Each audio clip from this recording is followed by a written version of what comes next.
కాదురా, నీ కొడుకు పుడతాడుగా, అప్పుడు తెలుస్తుంది. వాడిని పెంచినప్పుడు తెలుస్తుంది.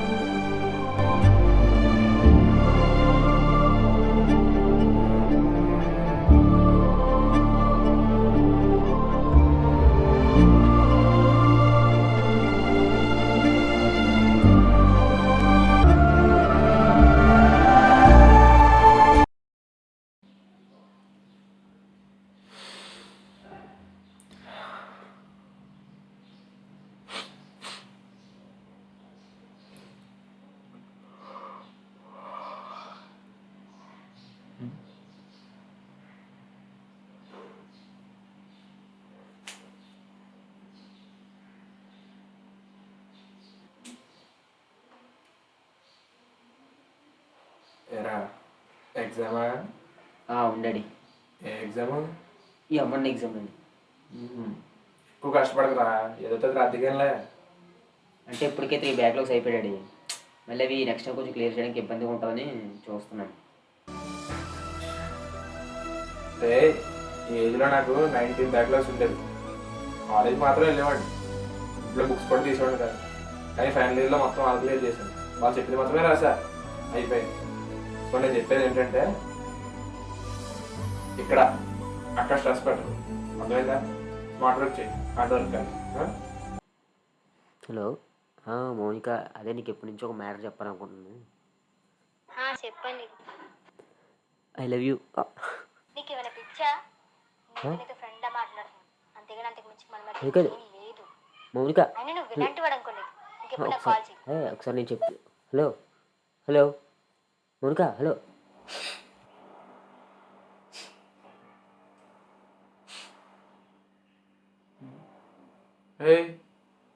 ఎందుకురా ఎడుతున్నావు? చిచ్చి, నా పూర్వంతా తెస్తున్నావు కదరా. అమ్మాయి నువ్వు ఇంకా లవ్ చేయలేదురా, జస్ట్ లవ్ ప్రపోజ్ చేసావు అంతే. అయినా దేశంలో అమ్మాయి ఒక్కద్ద ఉందట్రా. మౌనిక కాకపోతే గీతిక, గీతిక కాకపోతే రాధిక. అయినా నువ్వు ఎవరు కొడుకు? నా కొడుకు. అదే మీ అమ్మని లవ్ చేయడానికి ముందు నేను కూడా పెద్ద పులిగారు రాజంట. ఆ తర్వాత ఇంక వేరే అమ్మాయి జోలికి వెళ్ళలేదనుకో. అయినా ఇప్పటిలోకి అప్పటిలోకి చాలా డిఫరెన్స్. అసలు లవ్ అంటే ఒక అమ్మాయిని మనం పూర్తిగా అర్థం చేసుకుని, ఆ అమ్మాయి ఏమన్నా ఇష్టంగా భరించి జీవితాంతం తనతో ఉండడం అని లవ్. కానీ ఈ రోజుల్లో 4 రోజులు లవ్ చేసుకుంటున్నారు, 2 రోజులు లవ్ అంటున్నారు, లాస్ట్ డే బ్రేకప్ అంటున్నారు. అయినా పట్టుమని 10 రోజులు కూడా ఉండదు, అదేం లవ్రా?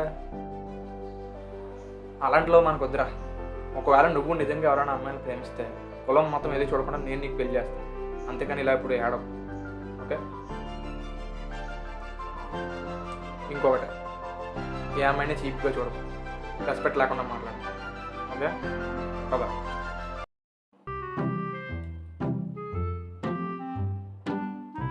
రే డాడీ, టైం ఎంత అయిందిరా? 6:30. సిగ్గుంది అసలు నీకు? ఏం డాడీ, ఏమైంది? ఈ వయసు కుర్రోళ్ళందరూ అదరట్లాగా బలాదులు తిరుగుతుంటే నువ్వు ఇంట్లో కూర్చుని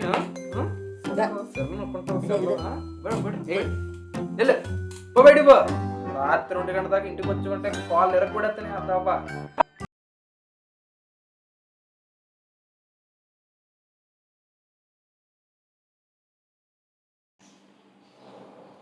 ఏరా ఇక్కడ ఏం చేస్తున్నావు? ఏం లేదు డాడీ, ఊరికేనే. ఇందాక బిజినెస్ అంటున్నావు అంటే అమ్మతోటి చెప్తుంది. అంటే అది చూస్తున్నాను. చూడు, నీకు ఏదైనా ఇస్తే చేయి. మా గురించి నువ్వేం మార్చుకోవద్దు. నీ గోల్ ఏంటో దృష్టిలో పెట్టుకుని చేయి. ఏం పని చేసినా కాన్సన్ట్రేట్గా చేయి, ఓకేనా? ఏజ్ వచ్చింది కదా అని సిగరెట్ ముందు మొదలు పెట్టు. చాలా బ్యాడ్ హ్యాబిట్స్. నీకు అంతగా తాగాలనిపిస్తే ఇద్దరు కలిసి చెప్పడానికి ప్లాన్ చేద్దాం, సరేనా?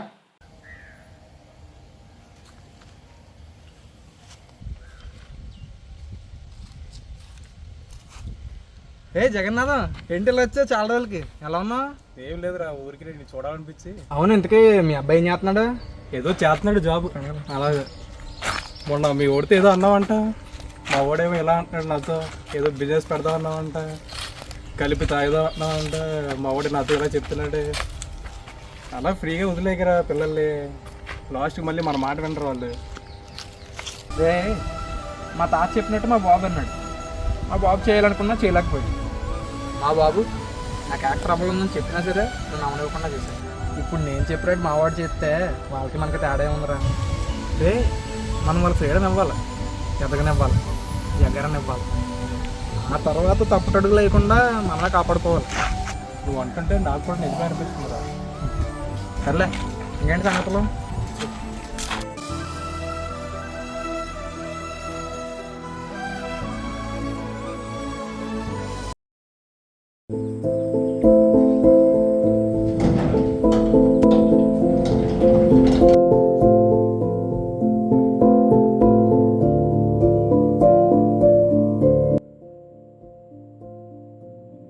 డాడీ ఎక్కడ ఉన్నారు?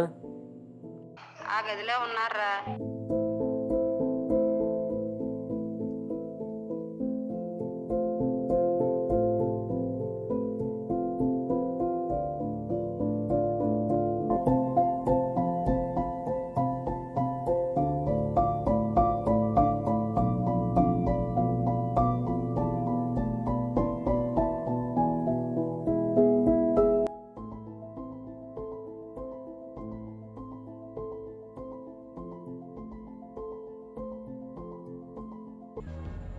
నాన్న, నువ్వెక్కడికి వెళ్ళలేదు. నువ్వు లేవు అనేది ఎప్పటికీ నిజం కాదు. నువ్వు ఇచ్చిన ఈ ప్రాణం ఉన్నంత వరకు నువ్వు నేర్పిన విలువల్ని, నువ్వు నింపిన ధైర్యాన్ని జాగ్రత్తగా నాలో ఉంచుకుంటాను. థ్యాంక్స్ ఫర్ ఎవ్రీథింగ్ నాన్న. I'm always proud of you. Love you నాన్న.